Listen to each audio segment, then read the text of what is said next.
فاروق جعفر راجل زعلان ان الزمالك كسب النهارده. انت زعلان ان الزمالك كسب ولا عشان ابنك ما لعبش؟ انت راجل ما بتدافعش اصلا عن النادي. هو انت اصلا ما بتدافعش عن ابنك، هتدافع عن نادي الزمالك؟ الاستيريو التحليلي الناس عماله تجر فيك.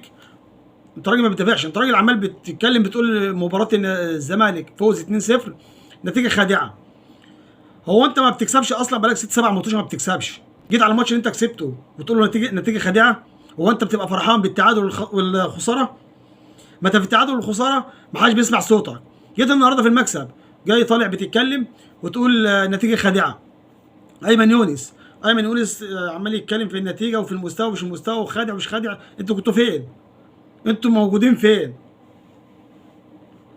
ما حدش فاهم اي حاجه. انتوا ما بتدافعوش عن النادي اصلا في اي حاجه. انت اي حد في الاستديو بيوجهك في مكان ويحطك في الخانه دي، انت عشان ما تحطيت في الخانه دي انت بتتزنق، فبتمشي في الاتجاه اللي المذيع ماشي عليه. الراجل بيديك سؤال فبياخدك من الماتش خالص ويخرجك من المباراه ويحطك في خانه اليك ويزنقك في قلبها. انت ما بتدافعش عن النادي. انت راجل المفروض الزمالك وحش واحنا عارفين الزمالك وحش والزمالك الزمالك مستوى زي الزفت.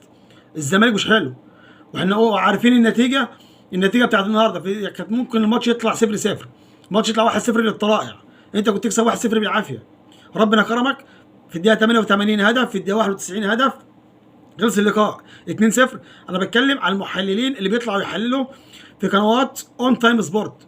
يعني القناه دي انا حاسس ان هي عدوه نادي الزمالك بالذات.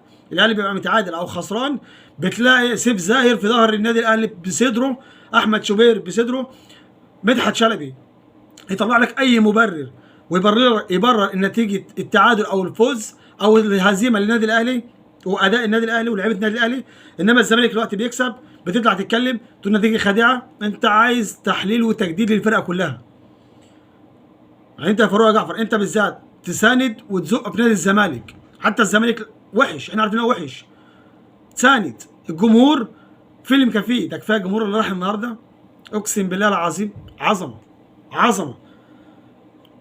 الجمهور طول المباراه عمال